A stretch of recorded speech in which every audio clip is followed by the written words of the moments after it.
Well, good afternoon everybody, and welcome once again to Ed's Orchids.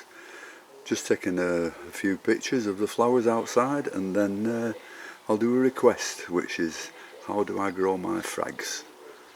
I know I've done this before, so I'll just do a little quick tutorial on how I do it. That doesn't mean to say that mine's the only way to grow Phrags. There's 100 ways to grow Phrags, and if you're growing Phrags successfully, don't change it. But I can only show you the way I do it. Okay, so I'll just show you a few flowers in the garden.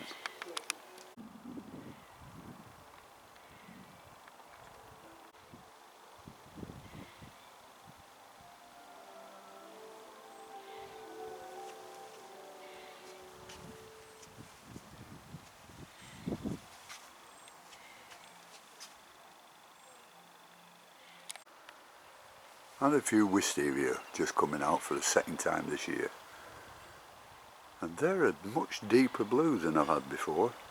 There's lots of them. See, just in this little space there's 1, 2, 3, 4, 5, 6, 7 different buds.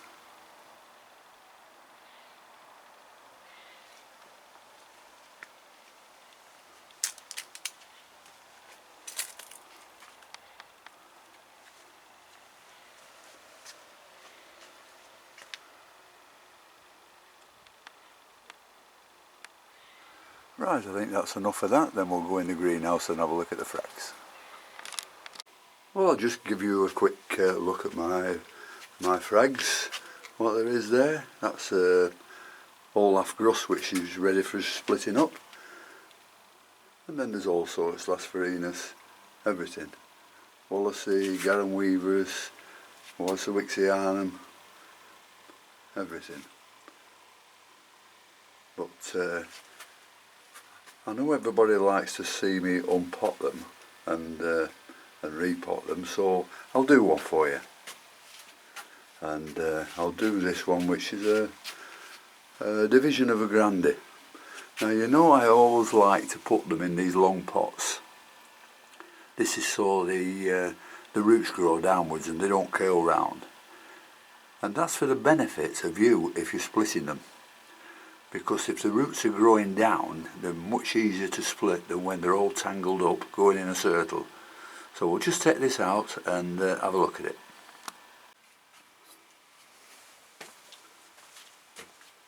So here we go. Take the label out first. Give the pot a good squeeze. And I hope the roots are growing downwards. A bit shallower than normal, these pots, but you can get them in 2 litre, 3 litre and 4 litre pots. They're what they call rose pots. Come on, out you come. Here it comes.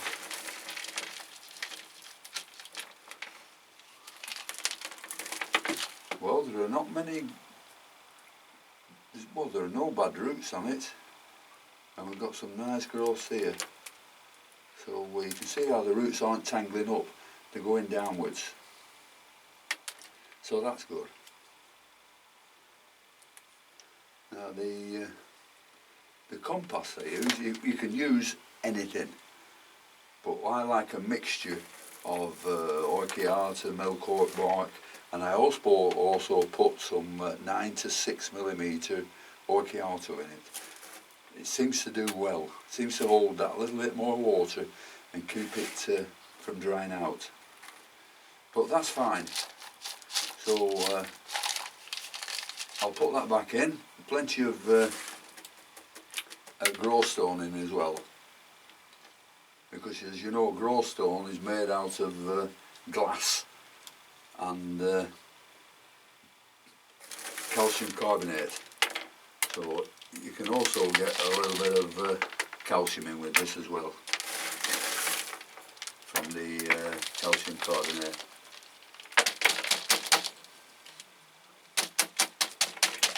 Just hold it steady.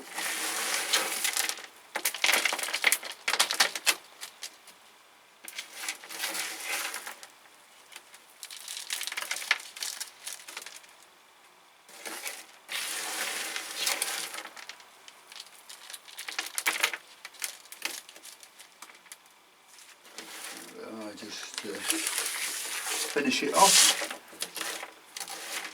As you know, Phragmopediums come from South America, and you can always find them in running water. Good, clean water, that is. You know, they're on the cliffs in moss or whatever, they're growing onto the cliffs, but there's always running water coming down the cliffs. Or they live terrestrial and send the roots out into streams. So a good quality water is ideal. If you have a very good quality water like RO water, then they'll grow much better. And for feeding, I feed them twice a year. I've said this before many times on fish blood and bone. I generally sprinkle a teaspoonful round the top, May and November, and that's all they get, although they do get plenty and plenty of water. Now I've had somebody say, why do you not stand them in water? Well, I don't stand them in water for the simple reason that they grow in running water. So I much prefer watering them, say, every day, rather than stand them in water or grow them hydroponically. Because if you've always got stagnant water, the water that's that could become stagnant, you're always in danger of introducing bacteria or fungi. So that's why I water them every day. Now there's not much more I can say about these, although that's all I do to them. They'll grow in anything you want them to grow in, and but you must keep them wet with a good quality water, and that's the best advice I can give you on these. So that's about all I can say. I've no flowers to show you because it's the wrong time of the season. I've only got one with one bud on, and my Paphs, well, they've all gone to the RHS show at Tatton, so I have nothing in flower at all in here. Now this is very interesting. It's a Paph, but it's never happened to me before, and I've got to show it you. This was virtually dead. It had 2 leaves on and had a tremendous amount of rot in the middle, which was dying it. So I dropped my old favourite dragon's blood in, 6 drops, and I left it. Now on this side we've got a nice growth coming up, but what's most amazing is right from the rot, if it's in focus, another growth is coming up right through the middle of the rot. So I don't know how that'll turn out. I've never seen that happen before, so we'll see how that develops. This is another that's the first flowering, Paph dianum. Beautiful leaves on it. You see all the mottled leaves there. Beautiful, quite a big plant too. So that's quite a big flower, I believe, when they come out. So Paph dianum. Well, that's about all for now, so thank you very much for watching. Thank you to all my subscribers. If you've enjoyed it, please give me a thumbs up. So until next time, I'll see you later. Bye.